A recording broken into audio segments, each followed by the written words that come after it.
प्रेम से बोलिए श्री सत्यनारायण भगवान की जय। आप सबको कार्तिक पूर्णिमा की हार्दिक बधाई। आज के इस वीडियो में सत्यनारायण भगवान की संपूर्ण कथा सुनिए और अंत में आरती सुनिए। तो प्रेम से बोलिए श्री विघ्नहर्ता भगवान गणेश की जय। भगवान श्री गणेश का नाम लेकर इस कथा का प्रारंभ करते हैं। सत्यनारायण भगवान की जय। पहला अध्याय।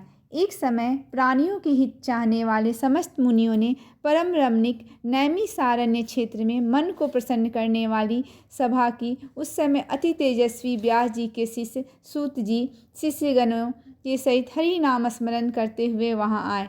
समस्त शास्त्रों के जानने वाले श्री सूत जी को आते देख महातेजस्वी शौनक आदि मुनिगण खड़े हो गए। सब धर्मों को जानने वालों में श्रेष्ठ सूत जी तथा परम वैष्णव शौनक आदि ऋषि परस्पर शीघ्रता से पृथ्वी पर दंडवत नमस्कार करे के शौनक आदि मुनियों ने के दिए आसन पर संपूर्ण शिष्यों सहित अति बुद्धिमान सूत जी बैठ गए। बैठे हुए सूत जी से शौनक आदि मुनियों ने नमस्कार कर हाथ जोड़कर कहा, हे महर्षि, हे सर्वज्ञ सूत जी, इस कली काल में मनुष्यों को हरि भक्ति किस उपाय से हो? हे भगवान, वह कहिए, क्योंकि कली काल में सब प्राणी पाप करने में तत्पर और वेद विहीन हो जाएंगे। उनका कल्याण किस प्रकार होगा? इस कलयुग में मनुष्य प्राणों को धारण किए थोड़ी आयु वाले, निर्धन और अनेक पीड़ा से युक्त होंगे। प्रायः पुण्य अति परिश्रम से होता है। इससे कलयुग में कोई मनुष्य पुण्य न करेगा और पुण्य के नष्ट होने से सब पापों में प्रवृत्त हो जाएंगे। तब तुच्छ ज्ञान वाले मनुष्य अपने सब वंश सहित नष्ट हो जाएंगे। हे सूत जी, किस तरह अल्प परिश्रम से थोड़े धन और कुछ ही समय में पुण्य प्राप्त हो, ऐसा कोई उपाय हम लोगों से वर्णन कीजिए। जिसके उपदेश से मनुष्य पाप करता है वह उसका भागी होता है। पुण्य का उपदेश करने वाला दयावान, कपट रहित, निष्पाप और निर्विरोधी, यह चार तरह के मनुष्य नारायण के समान हैं। संसार में ज्ञानी होकर जो दूसरों को ज्ञान नहीं देता, उस पर ज्ञान रूपी परमेश्वर प्रसन्न नहीं होते हैं। जो पुरुष रत्न रूपी ज्ञान से दूसरों को संतोष देते हैं, उन्हें मनुष्य रूप धारण किए नारायण ही जाने। हे माते, ऐसा कौन सा व्रत है जिसके करने से मनोवांछित फल प्राप्त हो? वह हम लोगों की सुनने की इच्छा है। हे मुनिश्रेष्ठ, आप वेद वेदांग के ज्ञाता हैं। आप जैसा दूसरा कोई वक्ता नहीं दिखता, क्योंकि श्री वेद व्यास जी के आप शिष्य हैं। सूत जी बोले, हे मुनिश्रेष्ठ, तुम धन्य हो, तुम ही वैष्णवों में अग्रगण्य हो, कारण कि सब प्राणियों का तुम सदैव हित चाहते हो। हे शौनक, सुनो, मैं आपसे उस उत्तम व्रत को कहूँगा जिस व्रत को नारद जी ने लक्ष्मीपति भगवान से पूछा था और जिस प्रकार भगवान ने नारद जी से कहा। दूसरा अध्याय। बोलिए श्री सत्यनारायण भगवान की जय। दूसरा अध्याय में यह है। एक समय नारद जी समस्त प्राणियों के हित की इच्छा से अनेक लोकों में घूमते हुए मृत्यु लोक में आए। यहाँ उन्होंने देखा कि सब प्राणी अनेक पीड़ाओं से युक्त और अनेक योनियों में उत्पन्न होकर पाप कर्म से दुख पा रहे हैं। यह देखकर विचार किया कि इन लोगों का दुख किस प्रकार दूर हो। ऐसा मन में विचार कर विष्णु लोक में चले गए। वहाँ जिनके शुक्ल वर्ण चार भुजाएं हैं, जिन्होंने शंख चक्र को धारण किया है और वनमाला से सुशोभित देवेश नारायण हैं, उनको देखकर स्तुति करने लगे। नारद जी बोले कि हे महाराज, आप वचन और मन से कहने न धारण के योग्य अनंत शक्ति युक्त और निर्गुणात्मक हैं। हे महाराज, आप सब प्राणियों के उत्पन्न करता और भक्तों के दुख के नाशक हैं। यह स्तुति सुनकर विष्णु भगवान बोले, हे नारद, तुम किस काम से आए हो? तुम्हारे मन में क्या है? हमसे जो पूछोगे वह हम कहेंगे। नारद जी बोले, हे नाथ, मृत्यु लोक के सब प्राणी अनेक योनियों में उत्पन्न होकर नीच पाप कर्म से क्लेशित हो रहे हैं। हे महाराज, जिस छोटे उपाय से उनका क्लेश दूर हो वह उपाय मैं सुनना चाहता हूँ। भगवान बोले, समस्त जनों पर कृपा करके तुमने बहुत अच्छा प्रश्न किया है, जिसके करने से मनुष्य मोह से छूट जाए। मैं ऐसा उपाय कहता हूँ, सुनो। हे नारद, जो व्रत तीनों लोकों में अति दुर्लभ है वह आज आपके कहने से प्रकाशित कर रहा हूँ। वह सत्यनारायण का व्रत है, जिसको विधि पूर्वक करने से इस लोक में सुख और परलोक में मोक्ष मिलता है। यह सुनकर नारद जी बोले, इस व्रत का क्या फल है और पूर्व में किसने कहा था? किस समय यह व्रत करना चाहिए? आप विस्तार पूर्वक कहिए। भगवान ने कहा कि इसके करने से दुख शोक आदि नाश, धन धान्य की वृद्धि और संतति की प्राप्ति तथा सर्वत्र विजय की प्राप्ति होती है। इस व्रत में मनुष्य भक्ति श्रद्धा युक्त किसी भी दिन सायंकाल में सत्यनारायण की पूजा करे और भाई बंधु तथा ब्राह्मणों के साथ धर्मयुक्त सवा से उत्तम नैवेद्य भोग लगाए। केले का फल, घी, दूध और गेहूं का चूर्ण लावे। गेहूं का चूर्ण न हो तो चावल का चूर्ण, खांड अथवा गुड़ मिलावे। सवा पाव अथवा सवा सेर के हिसाब से मिलाकर भक्ति से सत्यनारायण को नैवेद्य लगावे। बंधुओं के साथ कथा सुनकर ब्राह्मणों को दक्षिणा दे श्री सत्यनारायण के प्रसाद को अपने भाई बंधुओं के साथ खाकर रात्रि में जागरण करें। तदंतर सब श्रोतागण सत्यनारायण का स्मरण करते हुए अपने अपने घर जाए। इस प्रकार व्रत करने से मनोवांछित फल मिलता है। विशेषकर इस कलिकाल में पृथ्वी पर इससे बढ़कर दूसरा कोई उपाय नहीं है। हे नारद, जिन्होंने इस व्रत को पहले किया वह कथा सुनो। काशीपुरी में निर्धन सतानंद नामक एक ब्राह्मण क्षुधा पिपासा में से दुखित नित्य पृथ्वी पर भिक्षा मांगते हुए घूमता था। ब्राह्मण प्रेमी भगवान नारायण ने दुखित ब्राह्मण को देखकर बूढ़े ब्राह्मण का रूप धारण कर अति आदर से पूछा, हे विप्र, किस कारण पृथ्वी पर आप नित्य घुमा करते हैं? यह हमारे सुनने की इच्छा है। यदि आपकी इच्छा हो तो कहिए। ब्राह्मण बोला, मैं अत्यंत दरिद्र हूँ, भिक्षा के लिए पृथ्वी पर भ्रमण करता हूँ। यदि आप कुछ जानते हो तो कृपा कर पूर्ण रूप से कहिए। वृद्ध ब्राह्मण बोले, हे द्विश्रेष्ठ, मनोरथ को सिद्ध करने वाला उत्तम सिद्ध सत्यनारायण का व्रत करो, जिसके करने से मनुष्य सब दुखों से छूट जाते हैं। वृद्ध ब्राह्मण रूपी श्री सत्यनारायण देव ने व्रत का विधान ब्राह्मण को बताकर अंतर ध्यान हो गए। तदंतर ब्राह्मण सतानंद ने मन में निश्चय किया कि मैं कल ही से सत्यनारायण का व्रत करूंगा। इसी चिंता में ब्राह्मण को रात भर नींद न आई। सुबह उठकर उसने यह निश्चय किया कि मैं सत्यनारायण का व्रत अवश्य करूंगा। यह संकल्प कर भिक्षा मांगने को गया तो उस दिन उसको उस दिनों से अधिक द्रव्य मिला। द्रव्य से उसने अपने भाइयों के साथ सत्यनारायण का व्रत किया।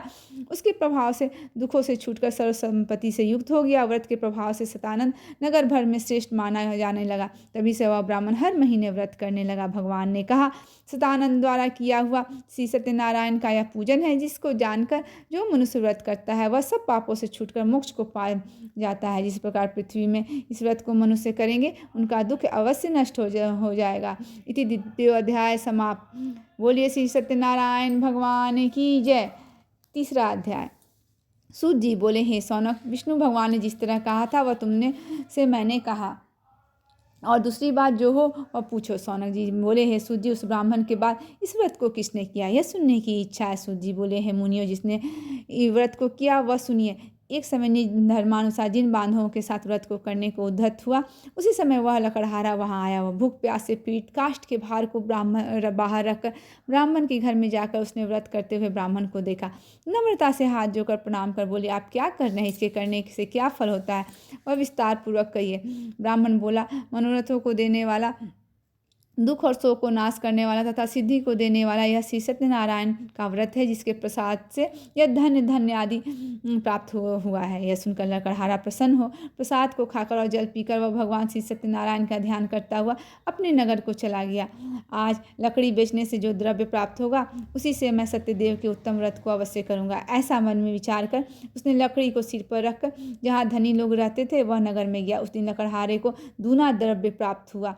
वह अत्यंत प्रसन्न सुंदर केले के फल, शक्कर, दूध, घी, गेहूं का चूर्ण सबको सवाई लेकर घर में आकर अपने भाई बंधुओं को बुलाकर विधि से सत्यनारायण का व्रत किया। उस व्रत के प्रभाव से लकड़हारा धन युक्त पुत्र से युक्त हो गया। इस लोक में सुख पाकर अंत में सत्य लोक को चला गया। हे मुनिगण, मैं और कथा कहता हूँ, उसको सुनिए। तीसरा अध्याय समाप्त। बोलिए श्री सत्यनारायण भगवान की जय। सूत जी ने कहा। चतुर्थ अध्याय। चौथा अध्याय। सूत जी ने कहा, राजाओं में श्रेष्ठ उल्कामुख नामक एक जितेंद्रिय राजा था। वह सदैव देव मंदिर जाया करता था। वह ब्राह्मणों को नित्य धन देकर संतुष्ट किया करता था। उसकी कमल के सदृश मुख वाली प्रमुग्धा पत्नी थी। वह अपनी स्त्री के साथ भद्रशिला नदी के तट पर सत्यदेव का व्रत करता था। उसी समय वहाँ एक बनिया आया। वाणिज्य के लिए बहुत धन्य से परिपूर्ण नाव को नदी के तीर पर लगाकर आप तट पर चला गया। वह राजा को व्रत करता हुआ देख नम्रता से पूछने लगा। साधु बोला, हे राजन, आप यह क्या करते हैं? वह हमसे भक्ति पूर्वक कहिए, सुनने की इच्छा है। राजा बोले, हे साधु, यह अति तेजस्वी विष्णु भगवान का पूजन है, जो अपने बांधवों के साथ पुत्र आदि प्राप्ति की इच्छा से किया जाता है। तब बनिया नमस्कार कर बोला, हे राजन, इस व्रत को मुझसे कहिए, यह मैं भी करूँगा, कारण कि मेरी भी संतान नहीं है, इस व्रत से अवश्य होगी। वह व्रत की विधि जानकर अपने घर में आकर उसने अपनी स्त्री से यह संतान प्रद व्रत कहा और वह यह संकल्प किया कि जब मेरे घर में संतान होगी तब मैं अवश्य सत्यनारायण का व्रत करूँगा। थोड़े ही समय में उसकी स्त्री लीलावती आनंद चित्त से गर्भवती हो गई।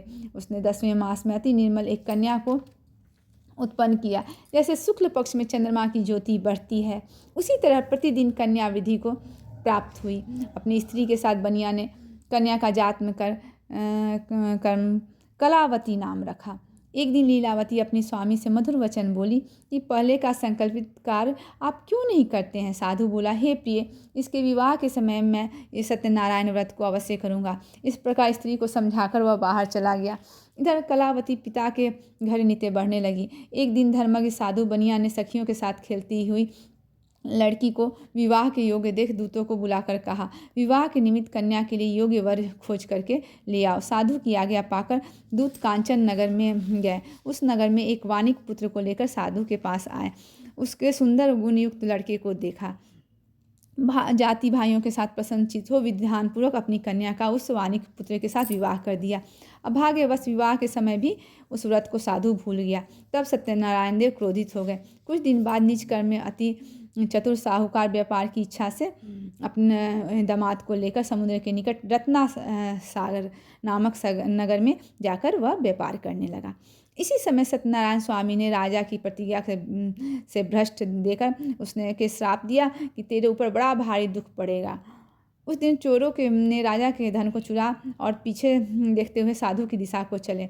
दौड़ते हुए राजा के दूतों को आता देखकर धन को यहाँ ही रखकर वह छिप गया। राजा के दूतों ने साधु के निकट जाकर राजा को धन को देखा तो साधु को बांधकर ले गए। आनंदचित हो राजा को के निकट जाकर बोले कि हे राजन, 2 चोर लाए हैं, उनको देख कर आज्ञा दीजिए। राजा ने साधु को देखकर अविचार से आज्ञा दे दी।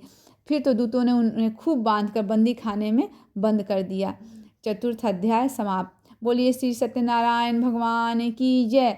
सूत पंचम अध्याय 5वां अध्याय। सूत जी बोले, सत्यदेव जी की माया से चंद्रकेतु राजा ने उन दोनों बनियों के वचन को भी कुछ भी न सुना और उनका सब धन ले लिया। श्री सत्यनारायण के श्राप से साधु और दामाद के घर पर स्त्रियां बड़ी दुखित हो गई। चोरों ने घर का धन भी चुरा लिया। आदि व्याधि से पीड़ित और भूखी प्यासी लीलावती अन्न की चिंता से घर घर घूमने लगी और कलावती कन्या भी नित्य ही घूमने लगी। एक दिन माँ बेटी भूख से बैठी हुई थी। रात को भूख से दुखी कलावती एक ब्राह्मण के घर पर गई। वहाँ सत्यनारायण के व्रत को देख कथा को सुन निज मनोरथ को मांगे और प्रसाद को खाकर कुछ रात ले गई अपने घर और अपनी माता को भी देने लगी। तब लीलावती अपनी कन्या को धिक्कारने लगी, हे पुत्री, इतनी रात तक तुम कहाँ थी? तेरे मन में क्या है? तब कन्या माता से सत्य वचन बोली, हे माता, मनोरथों को पूर्ण करने वाले श्री सत्यनारायण के व्रत को ब्राह्मण के घर में मैं देखी हूँ। लीलावती कन्या कलावती का वचन सुन कर श्री सत्यनारायण के व्रत को करने के लिए उद्धत हुई। पतिव्रता साधु की स्त्री थी। अपनी कन्या सहित बंधु बांधवों के साथ सत्यनारायण के व्रत को करवाया। उसने सत्यदेव से यह दिव्य वर मांगा कि हे सत्यदेव, हमारे पति और दामाद जल्दी अपने घर आवें। मेरे पति और दामाद के अपराध को आप क्षमा करने योग्य हैं, अतः क्षमा कीजिए। इससे सत्यनारायण स्वामी संतुष्ट हो गए और चंद्रकेतु राजा को स्वप्न दिखाया कि हे राजन, कल सवेरे ही दोनों सज्जन बनियों को छोड़ देना और उनका धन भी तुमने जो लिया है वह दे देना, नहीं तो हम धन पुत्र के सहित तेरा राज्य नष्ट कर देंगे। यह बात राजा से कहकर श्री सत्यनारायण प्रभु अंतर्ध्यान हो गए। तब प्रातः काल के समय राजा निज जनों के साथ सभा में उपस्थित हो मंत्रीजनों से यह अपना स्वप्न सुनाकर बांधे हुए बनियों को शीघ्र छोड़ने के लिए आदेश दिया। यह सुनकर दूत लोग बनियों को बंदी खाने से छुड़ाकर राजा के निकट लाए और विनय युक्त वचन बोले, हे महाराज, हम इन दोनों बनियों को बंधन से छुड़ा कर लाए हैं, अब आपकी क्या आज्ञा है? उन दोनों ने महाराज चंद्रकेतु को नमस्कार कर पूर्व वृत्तांत कर स्मरण करते हुए राजा चंद्रकेतु से साधु तथा दामाद ने कुछ नहीं कहा। वानिक पुत्रों को देखकर राजा आदर से बोले, अभाग्यवश तुमको बड़ा दुख मिला, तुम लोग भय न करना। इस प्रकार राजा ने कहकर उन दोनों के हाथ पैर की हथकड़ी बेड़ी कटवाकर क्षौर कर्म करवाया, उनके दाढ़ी और उनके बाल कटवाया, फिर वस्त्र और आभूषण आदि देकर बनिया को अत्यंत संतुष्ट किया। पहले जितना धन लिया था उसका दूना धन देकर और घर भेज दिया। दोनों बनियों ने राजा को नमस्कार कर कहा कि आपकी कृपा से हम घर जा रहे हैं। 5वां अध्याय समाप्त। बोलिए श्री सत्यनारायण भगवान की जय। 6ठा अध्याय। सूत जी बोले, साधु भगवान की मंगलाचार पूर्वक राजा कर ब्राह्मणों को धन देकर निज नगर को चला गया। कुछ दूर जाने पर श्री सत्यनारायण देव ने वैश्य के मन की बात जानने के लिए पूछा कि तुम्हारी नाव में क्या है। महाजन बनिया हंसकर बोला, डंडिन यह क्यों पूछते हो, क्या धन लेने की इच्छा है? मेरी नाव में तो लता पता है। तब डंडी ऐसे वचनों को सुनकर बोले कि तेरा वचन सत्य हो। ऐसा कहकर समुद्र के पास बैठ गए। डंडी के चले जाने पर नित्य क्रिया कर नाव को ऊपर उठा देख साधु को आश्चर्य हुआ, क्योंकि नाव में तो आभूषण आदि थे और भारी था नाव। उसने नाव में लता आदि देखा, त्यों ही मूर्छा को प्राप्त हो भूमि पर गिर गया और सचेत होने पर अति चिंता करने लगा। साधु से दामाद बोला कि व्यर्थ शोक क्यों करते हो, वे ही डंडी महाराज ने श्राप दिया होगा, वे सब कुछ कर सकते हैं, इसमें संशय नहीं, इसलिए उन्हीं की शरण में चले, क्योंकि मनोरथ उन्हीं से सिद्ध होगा। साधु दामाद के वचन सुनकर डंडी के पास गया और डंडी को प्रणाम कर भक्ति से देखकर आदर युक्त वचन बोला, जो मैंने आपसे कहा था उस अपराध को क्षमा कीजिए। यह कहकर बारंबार नमस्कार कर शोकाकुल हो गया। तब डंडी उसके रोते हुए देखकर बोले, रो मत, मेरे वचन को सुन, तू मेरी पूजा से सदा मुँह फेरे रहता है और मेरी इच्छा से हे दुर्बुद्धे तुझे बारंबार दुख मिला। भगवान का यह वचन सुनकर साधु स्तुति करने लगा। साधु बोला कि स्वामी, आपकी माया से मोहित ब्रह्मादि देवता भी आपके बड़े अद्भुत गुण और रूप को नहीं जानते। आपकी माया से मोहित मैं मूढ़ आपके को कैसे जान सकता हूँ? अतः हमारे ऊपर प्रसन्न हो जाइए, मैं यथा विभव विस्तार से आपका पूजन करूँगा। मैं आपके शरणागत हूँ, मुझे पहले वाला सब धन दीजिए। और उसके भक्ति युक्त वचन सुन भगवान संतुष्ट हो गए और उसे भक्ति दे दी और मनोवांछित वर देकर वहीं अंतर ध्यान हो गए। साधु नाव को धन से परिपूर्ण देकर उस पर चढ़ गया। सत्यदेव की कृपा से उनका सारा मनोरथ पूर्ण हुआ। यह बात अपने स्वजनों से कह यथाविधि पूजन कर सत्यदेव की कृपा से बड़ा हर्षित हुआ। नाव को यत्न से सहेज कर अपने देश को चल दिया। अपने नगर के समीप साधु आकर दामाद से कहने लगा कि वह मेरी रत्नपुरी देखे। ऐसा कहकर उसने धन की रक्षा करने वाले दूत को वहाँ भेजा। वह दूत नगर में जाकर साधु की धर्मपत्नी को देख प्रणाम कर बोला कि ग्राम के निकट दामाद सहित साहूकार बहुत से इष्ट मित्र और धन के साथ आ गए हैं। दूत के मुख से ऐसे वचन सुनकर साधु की स्त्री बड़ी हर्षित हो गई और सत्यदेव भगवान का पूजन कर कन्या से कहने लगी कि मैं जाती हूँ, तुम ही भी शीघ्र पूजा समाप्त कर आओ। लड़की इस प्रकार का वचन सुनकर जल्दी व्रत समाप्त कर दिया। प्रसाद को भूल से न खाकर अपने पति को देखने चली गई। इससे सत्यदेव ने क्रोधित होकर उसके पति को नाव सहित जल में डुबो दिया। कलावती कन्या अपने पति को न देखकर बड़े शोक से रोती हुई भूमि पर गिर पड़ी। साधु ने कन्या को अति दुखित देखकर डरे हुए मन से कहा, यह क्या हुआ? और नाव चलाने वाले भी चिंता करने लगे। तब लीलावती कन्या को दुखी देख अति विहल होकर रोने लगी और अपने पति से कहने लगी, इसी क्षण नाव के साथ वे कैसे अलक्षित हो गए। न जाने किस देवता के अनादर से नौका जल में नहीं दिख रही है। श्री सत्यदेव के महात्म्य को कौन जान सकता है। यह कहकर वो अपने जनों के साथ विलाप करती हुई कन्या को गोद में लेकर रोने लगी और कलावती भी स्वामी को न देखकर अति दुखित हो गई। पति की पादुका लेकर सती होने की इच्छा करने लगी।